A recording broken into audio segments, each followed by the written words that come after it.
Shalom saudara yang dikasihi Tuhan, mari kita tunduk kepala, kita berdoa. Bapa dalam surga yang kami kenal dalam nama Yesus, Bapa yang baik, kiranya Engkau memberkati kami yang dalam kesukaran dan pergumulan, dalam kesulitan, sakit, penyakit. Engkau tolong di dalam nama Yesus, biar kuat kuasa-Mu menyertai kami, sehingga kami punya pengharapan, iman yang teguh, dan kami tetap menyala-nyala, kami tetap semangat Tuhan, dan kami boleh menjadi teladan, memberi kekuatan kepada banyak orang. Di dalam nama Tuhan Yesus kami mengucap syukur dan berdoa. Haleluya. Amin. Saudara, kerap kali kita memikirkan hal-hal yang bagus, namun kerap kali ada yang tetap salah, dan kerap kali tidak sesuai dengan apa yang kita pikirkan. Kita merencanakan sesuatu yang bagus, kerap kali tidak sesuai dengan rencana kita. Kita kumpulkan orang yang bagus, hasilnya tidak sesuai dengan rencana. Bisa lebih, bisa kurang, bahkan bisa bertentangan. Kita berdoa, kadang-kadang yang kita dapat melebihi dari apa yang kita doakan, kadang-kadang tertunda, kadang-kadang tidak dapat. Sebab itu saudara, hari ini satu rahasia yang besar, yaitu kita harus kembali beriman kepada Tuhan. Kita harus melekat kepada Tuhan. Kita harus membaca firman. Kita harus rajin. Kita harus sungguh-sungguh. Kita harus punya semangat, gairah untuk kembali ke gereja melayani dengan kasih semula. Kenapa saudara?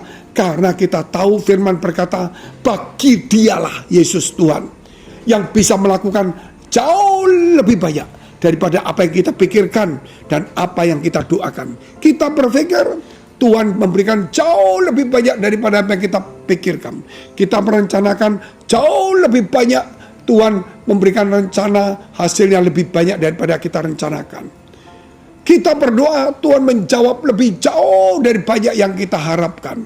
Saudara, karena bagi Dialah, yaitu dikatakan yang dapat melakukan jauh lebih banyak. Sehingga di dalam doa pun kita harus beriman. Di dalam doa pun kita harus mengandalkan Tuhan. Di dalam doa pun kita harus tekun dan bertalu-talu.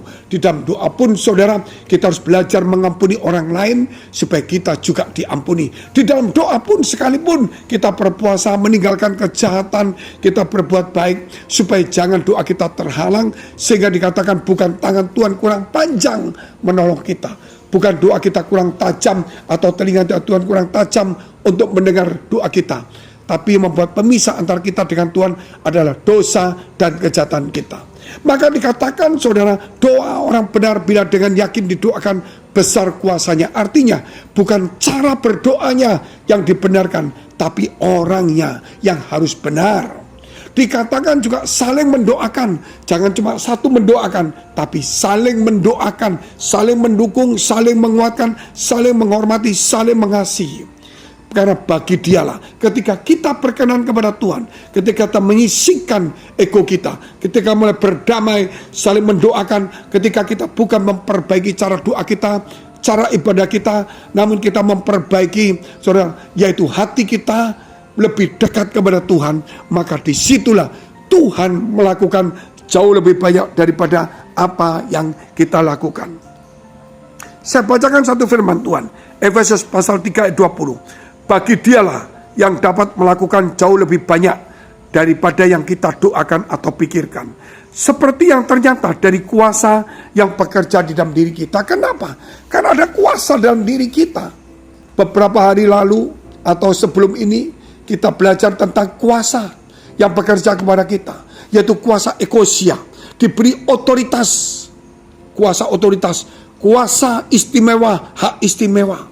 Dan diberi kuasa lagi ketika Roh Kudus turun, yaitu dunamos. Kita menyala-nyala, kita punya pengharapan, kita tidak putus asa, kita mampu mengalahkan segala rintangan dan mengubah menjadi berkat. Oleh sebab itu kuasa yang di dalam kita, maka Tuhan bekerja dalam hidup kita melalui kuasa itu, baik kuasa ekosia maupun kuasa dunamos. Dan situlah kemudian Tuhan bekerja. Apa saudara?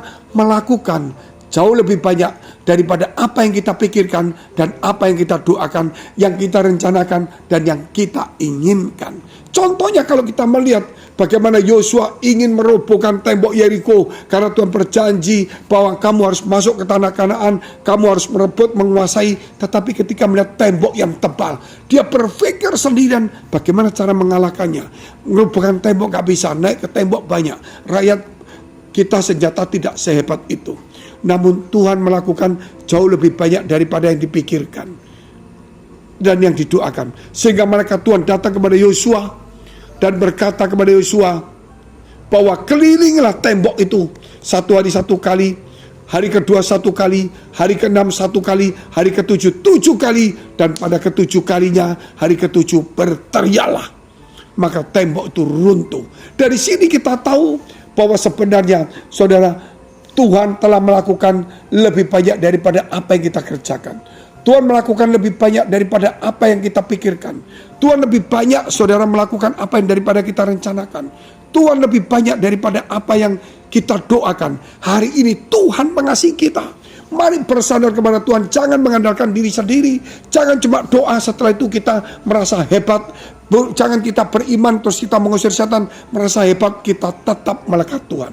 Kenapa? Tanpa Tuhan kita tidak mampu. Simpson orang biasa, namun ketika roh Tuhan turun pada dia, dia menjadi orang yang luar biasa. Haleluya. Saudara, Elia itu orang biasa, namun ketika dia berdoa sungguh-sungguh, maka Tuhan membuat dia menjadi orang luar biasa. Sebab itu apa saudara? Karena Tuhan saudara yang dapat melakukan jauh lebih banyak daripada yang kita pikirkan. Jangan lagi mengandalkan kepada orang lain. Jangan lagi saudara kita mengandalkan kepada banyak orang-orang sekitar kita. Tapi mari kita mencondongkan kepada Tuhan. Jangan saudara mengandalkan janji orang. Kita kembali kepada kasih semula. Kita kembali kepada gereja. Kita memberikan hati kita yang murni, yang suci. Sebagaimana dikatakan di dalam doa berkat gereja. Jagalah hatimu dengan penuh segala kewaspadaan. Karena dari situlah terpancar kehidupan. Itu Amsal 4 ayat 23. Karena disinilah Tuhan bekerja. Kalau hati kita kotor, kalau hati kita setengah, berarti apa saudara? Tuhan tidak sepenuhnya dalam hati kita. Mari kembali ke gereja. Mari perbaiki hati kita, perbaiki hidup kita, perbaiki tujuan motivasi kita. Supaya jangan memperbaiki tata cara ibadah, cara doa saja. Tapi manusianya harus diperbaiki. Supaya hubungan dengan Allah itu menjadi erat kembali. Mari kita berdoa. Karena bagi Tuhan tidak ada mustahil. Dan bagi orang percaya tidak ada mustahil. Percayakah saudara? Mari dekapkan kedua tanganmu. Jika engkau membutuhkan pertolongan dari Tuhan dalam pergumulanmu, dalam pekerjaanmu, rumah tanggamu, kesehatanmu, apa saja, keuanganmu, perjodohan, keluarga, maka dekapkan kedua tanganmu. Yang sakit tumpangan tangan bagian sakit. Percayalah Tuhan saudara melakukan jauh lebih banyak daripada apa yang kita lakukan. Hanya iman. Ketika Yesus berkata kepada orang yang berkata, kalau engkau dapat Tuhan, lakukan ini. Tuhan tidak berkata, aku dapat. Tapi Tuhan berkata, apa? Kalau engkau dapat. Dan Tuhan berkata, tidak ada mustahil bagi orang percaya. Jadilah percaya hari ini. Dalam nama Yesus, jadilah sembuh. Jadilah pulih. Terima dengan imanmu. Dan dalam nama Yesus, biar hari ini kekuatan Tuhan, hikmat Tuhan, jalan keluar, kemampuan Tuhan berikan kepadamu. Dalam nama Yesus, sehingga kau berhasil dan menang. Haleluya, amin. Jika saudara masih membutuhkan pelayanan doa dan konseling, silakan hubungi nomor tertera di bawah ini. Tuhan Yesus memberkati.